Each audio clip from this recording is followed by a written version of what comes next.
The Nissan LEAF, here in its second generation, is a car that has been around since 2011. It's a remarkably long production run for a modern car.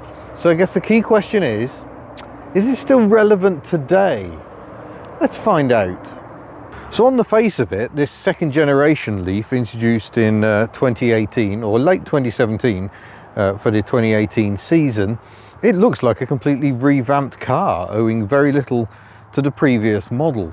But look closer and you start finding little clues that the base is the same. The windscreen wipers, identical. This little extra window here in the A-pillar, absolutely identical. The shape of this, even though it's broken up by a bit of trim, that shape is identical. The boot is much more conventional, it sticks out, it increases the capacity. The looks overall are much more contemporary and align it with other cars such as the Qashqai. Whereas the first generation Nissan LEAF was part of that early electric car tendency to look really, really weird and out there. This revised second generation is all about trying to make it look more like a car. But that's one of the biggest issues with the LEAF right there. The fact that the LEAF is developed on its own platform has become a bit of a misnomer in the world of EVs, where now there tend to be cars that, like the Volkswagen Golf, are developed in electric and in ICE form.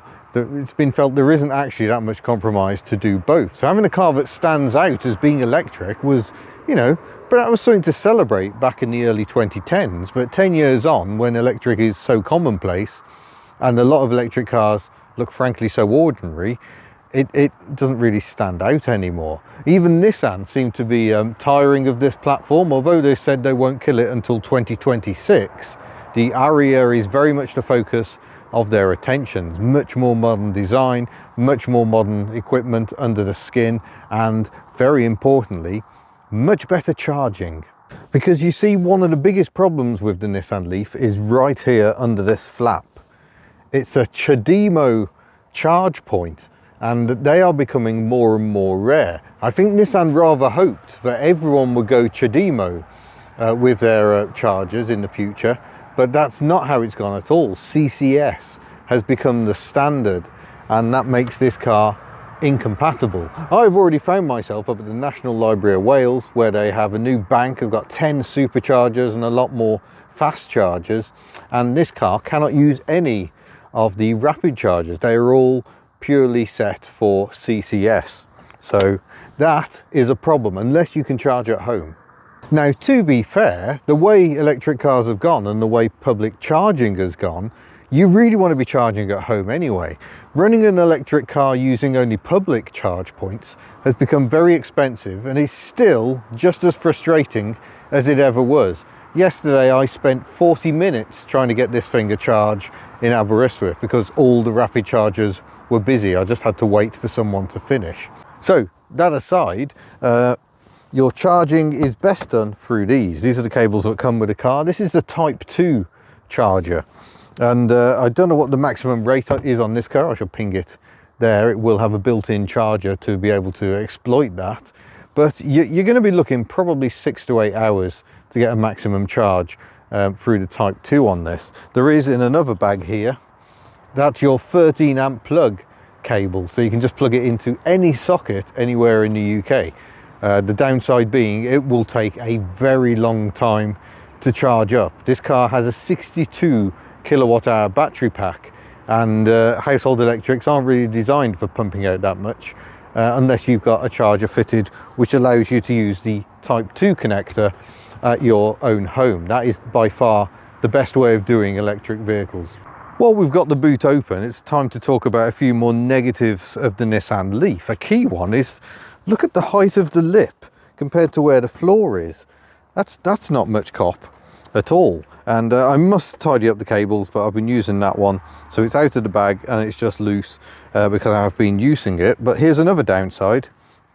This car being a Tekna, the higher spec model, it has a Bose sound system with this subwoofer mounted right in the middle of the boot floor. And another problem with practicality is the rear seat. It's just the back that folds, and that's the height difference. So if carting stuff around is what you're looking for, then the Leaf probably isn't the car for you. It looks like someone who has previously used this car has a dog much hairier than ours. Jumping into the rear, it's a good story. There's a nice amount of space here with the front seat set for me. There is enough room for my knees. Headroom is a little tight, but it isn't actually touching. You will note this is a fake window though. There is no glass there at all. So with the doors shut, the waistline quite high, windows tinted on this example, it's a little claustrophobic perhaps, but that's not that unusual in a more modern design. Got the rear bench is heated as well, although you better get on with the person on the other side. It's not separated side to side. There's one control for the entire bench. So cue lots of squabbling from the hublets. Thankfully, as well as the seat heat, we've got 2 charge points, so at least that'll keep them quiet. They can keep their gadgets refreshed. This intriguing cubby isn't a cubby at all. There appears to be no way to gain access, but we've got document storage in the back of both seats. Bottle storage as well, so you can keep your kiddies hydrated, and extra decent speakers in this example. Moving to the front, and I must say the build quality of this car is great.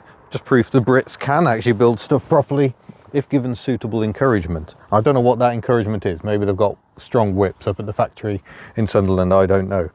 But again, sitting here, very, very nice, comfortable.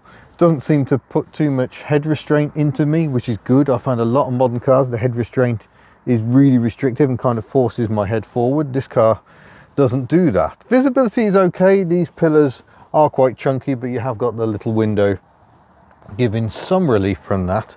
And of course, visibility has a major boon on this car, for not only are the mirrors excellent, there is also the joy of the all-around camera. You can just see my tripod legs sticking out here. So we've got a good rear camera and all around. But obviously cameras rely on clean lenses, and driving around in mucky Wales, it doesn't take much for them to get all covered and stuff. You notice the line, that's the line it's predicting we're going to take. If I wind off the steering lock, you can see that change. And if we pop her into reverse for a moment, again we get a grid showing the trajectory, so where the car is going to be heading. That's actually quite useful. We have got automatic parking too, but I haven't had a chance to use that because we don't really have anywhere suitable.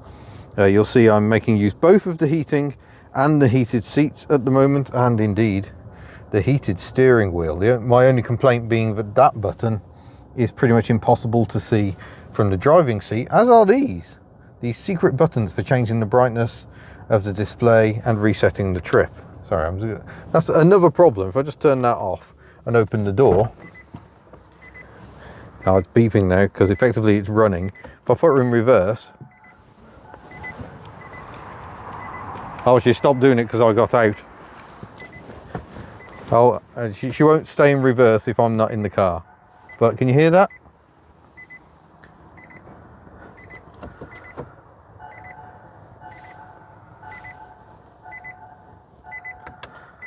Yeah, it doesn't like me having the door open. That's one of the problems. Modern cars do like to beep incessantly. There are so many things to go through on this screen, by the way. That is a big improvement over the first gen. We've got a nice conventional looking speedometer over there. I quite like the look of that. And over this side, more information than you could possibly ever need. So I think that's an overall average over 448 miles. That's not us. Since I reset this computer, we've done almost 200 miles, an average 3.1 miles per kilowatt hour, and averaged only 22 miles an hour despite traveling on a lot of fast roads. That's nothing to do really with the Welsh speed limits. That's just been pottering around Aberystwyth stuck in traffic. And we can see the tire pressures. We've got a compass if you ever need such a thing. All this bleepy bloopy stuff, which includes radar, so you can actually set an active cruise. I have actually managed to work out how that operates through various buttons over here. A bit more complicated than I expected, but yeah, it's a good improvement over the earlier Leaf. But I will say it is still feeling very, very old-fashioned. This doesn't feel particularly new for a car built in 2023, although this one technically is a 2022. I will also say the audio... England to strike again after... That's Classic FM, just to avoid getting copyright striked, or Whamageddoned rather. The stereo is pretty good, but to be honest, given this has got the premium sound system, I'm a little disappointed. The bass response could be rounder, I think. But we've got a decent glove box over here, and there's the documents, considerable owner's manual talking you through all the technology on this stuff, which naturally I haven't looked at all. And yeah, these seats on the Tekna with the half suede, I think are quite stylish. But it is an unremitting world of black plastic, isn't it? It's not the most exciting. So under the bonnet, we've got the motor, 241 brake horsepower, over 300 Newton meters of torque. So that is a fairly considerable amount for a family car. But yeah, amazingly, you can actually see, look, there's the motor. And I think the charger is in here as well. We've got the brakes over this side, the ABS, and all the air conditioning and everything. You can actually see stuff under here. It's not all covered in a sheet of plastic. And we'll just talk a bit about the battery as well, located under the seats as it is. 62 kilowatt hours in this E Plus version of the current Nissan LEAF. You can also get a 40 kilowatt hour, which is still much better than the earlier first generation LEAF. And I think that one gives you a range of roughly 120, 130 miles.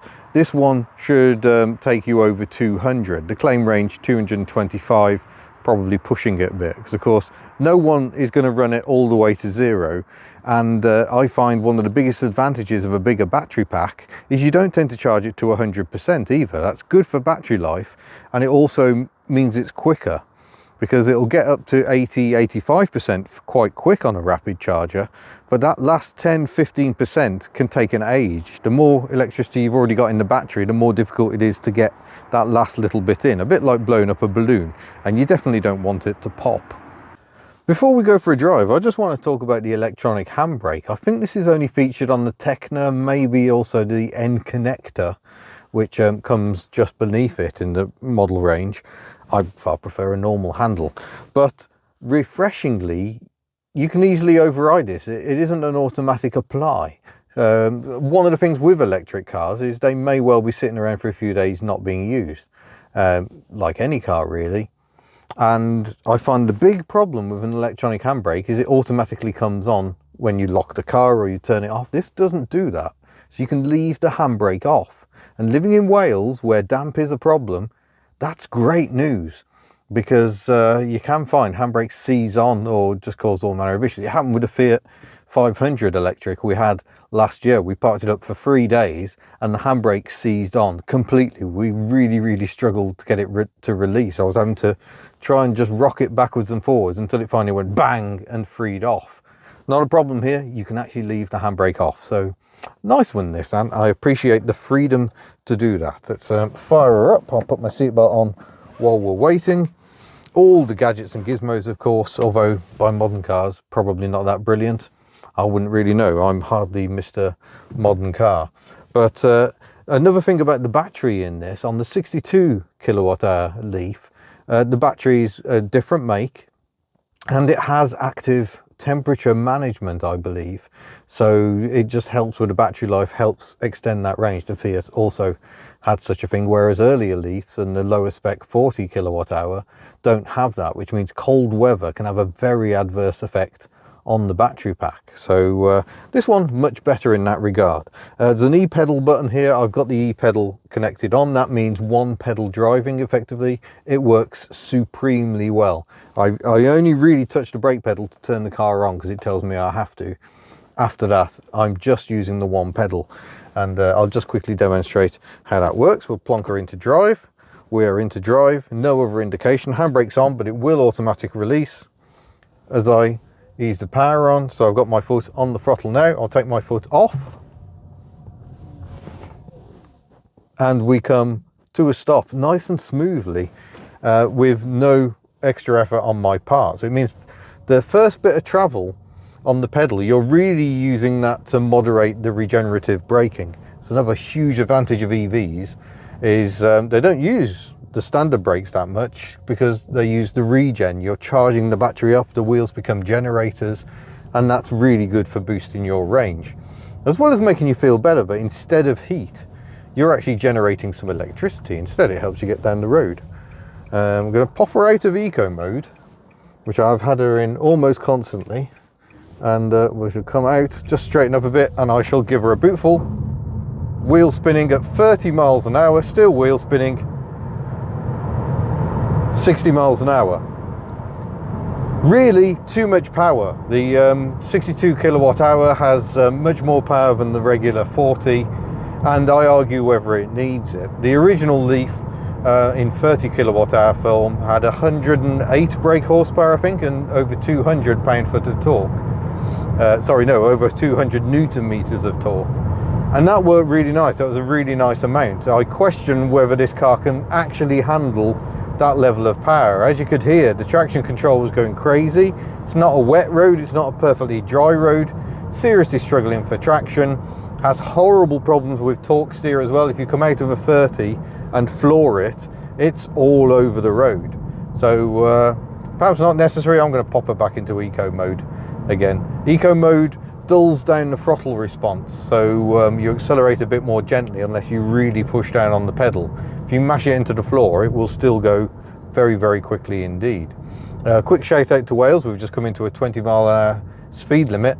20 miles an hour in an electric car is easy peasy. You're not having to worry about hunting between gears. It'll just do 20, and when you want to go again, she will go. But overall, I'm pretty impressed with the Leaf. In terms of driving dynamics, it's kind of a bit rubbish, but only in so much as every other modern car out there. The steering is particularly dead.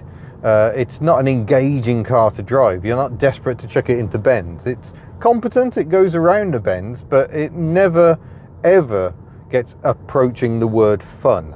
The fun is purely limited to silly acceleration. I can't even speak, so silly is the acceleration. I mean, it's not Tesla Model S, it's a claimed 0 to 60 of 6.2 seconds, I think, whereas both the Model S and the Jaguar I-Pace I've driven had a 0 to 60 of 4.2, and they felt very, very quick indeed. But they benefited. The Tesla was rear-wheel drive, the I-Pace was four-wheel drive. Traction tended to be a bit better, although frankly with Tesla power you can still overpower the rear wheels very easily indeed. But it's a very relaxing car. As you can hear, there's wind noise, a bit of road noise, but generally very, very peaceful to drive indeed. And that's what electrics are all about. This car excels. I talk about the driving dynamics being poor. They're not poor, they're just not engaging. If you want to drive reasonably quickly with minimal hassle, this is absolutely perfect for that. And I thought that the first time I drove a Leaf in 2013. I thought it when I took one to Yorkshire in 2016, 30 kilowatt hour one, and I think it again here. I think this is just a great car at being a car. You just get in, you put it in D, and you go. Minimum of fuss, minimum of effort, and the fact it's got the all-round cameras, these excellent mirrors, and obviously air conditioning if you should need it. It just makes it all so very, very simple.